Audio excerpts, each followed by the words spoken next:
ദൈവ തിരുനാമം മഹത്വപ്പെടുമാറാവട്ടെ.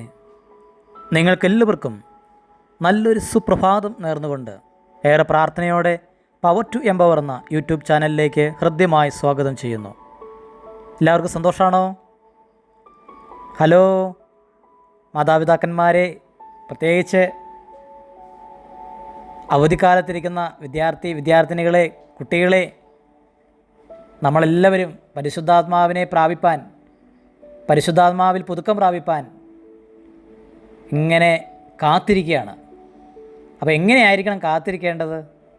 എല്ലാവരും പ്രാർത്ഥിക്കുന്നുണ്ടോ? ഹലോ, നമ്മുടെ വീടുകളിൽ നമ്മൾ പ്രാർത്ഥിക്കുന്നുണ്ടോ? ആരോടാണ് പ്രാർത്ഥിക്കുക? എന്താണ് പ്രാർത്ഥിക്കുക? എങ്ങനെയാണ് പ്രാർത്ഥിക്കുക? പിതാവായ ദൈവത്തോട് നമ്മളിങ്ങനെ നമ്മുടെ കൊച്ചു കൊച്ചു സംഭാഷണങ്ങൾ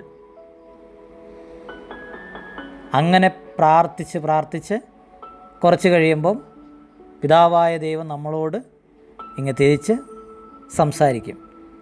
ആയതുകൊണ്ട് പ്രാർത്ഥനയിൽ നമ്മൾ നല്ല കഴിവുള്ളവരായിരിക്കണം. മടി പാടില്ല, ഉദാസീനത പാടില്ല, അലസത പാടില്ല. ആയതുകൊണ്ട് പരിശുദ്ധാത്മാവിനെ കിട്ടാൻ വേണ്ടിയിട്ട്, പരിശുദ്ധാത്മാവിനെ കിട്ടിയാൽ നമുക്ക് എന്തൊക്കെ കിട്ടും? പരിശുദ്ധാത്മാവിൻ്റെ ഫലങ്ങൾ, വരങ്ങൾ, ദാനങ്ങൾ, തുടർന്നുള്ള ദിവസങ്ങൾ നമ്മളതിനെക്കുറിച്ചെല്ലാം പഠിക്കും. അപ്പോൾ ഈ ദിവസത്തെ ധ്യാനചിന്ത അപ്പോസ്തോല പ്രവർത്തനം 1-ാം അധ്യായം 13-14 തിരുവചനങ്ങളാണ്. അവിടെ യേശുവിൻ്റെ ശിഷ്യന്മാരും മറിയവും ഏക മനസ്സോടെ പ്രാർത്ഥനയിൽ മുഴുകിയിരുന്നു എന്നാണ് വചനം പറയുക. ഏക മനസ്സോടെ നമുക്ക് പ്രാർത്ഥിക്കാൻ പറ്റുന്നുണ്ടോ? വീടുകളിൽ പപ്പായുടെ കൂടെ, മമ്മിയുടെ കൂടെ ആദ്യമേ പ്രാർത്ഥിക്കുന്ന സമയത്ത് നമ്മൾ മറ്റ് പല കാര്യങ്ങളിലും വ്യാപൃതനാണോ? അങ്ങനെ ഇരുന്നാൽ അങ്ങനത്തെ ഒരു കാത്തിരിപ്പാണോ പരിശുദ്ധാത്മാവിന് വേണ്ടി കാത്തിരിക്കേണ്ടത്? ചിന്തിക്കുന്നുണ്ടോ? നമ്മൾ തീഷ്ണതയോടെ ഇരിക്കണം. വചനം ഇങ്ങനെയാണ് പറയുന്നത്: ഇവർ ഏക മനസ്സോടെ യേശുവിൻ്റെ അമ്മയായ മറിയത്തോടും മറ്റ് സ്ത്രീകളോടും അവൻ്റെ സഹോദരരോടുമൊപ്പം പ്രാർത്ഥനയിൽ മുഴുകിയിരുന്നു. അപ്പോൾ നമ്മളെല്ലാവരെയും ചേർത്ത് പിടിച്ച് ഏക മനസ്സോടെ പ്രാർത്ഥിക്കണം.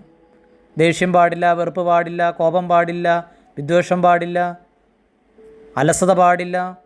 വളരെ അലേർട്ടായിട്ട്, ജാഗ്രതയോടെ എല്ലാവരെയും പ്രാർത്ഥനയിലേക്ക് ആഹ്വാനം ചെയ്തുകൊണ്ട് നമ്മുടെ കുടുംബത്തെ പൂർണ്ണമായിട്ടും ആ പരിശുദ്ധാത്മാവിൽ നമ്മളങ്ങോട്ട് നിറയ്ക്കാൻ വേണ്ടി നമ്മൾ നല്ലപോലെ അധ്വാനിക്കേണ്ട ദിവസങ്ങളാണ്.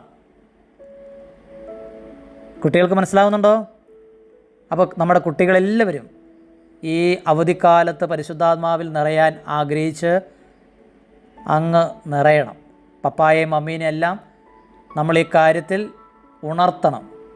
അതുകൊണ്ട് പ്രിയമുള്ള സഹോദരങ്ങളെ, സഹോദരികളെ, കുഞ്ഞുങ്ങളെ, ഈ പ്രഭാതം മെയ് മാസം 14-ാം തീയതി ഇന്ന് നമ്മൾ ഒരു തീരുമാനം എടുക്കുകയാണ്.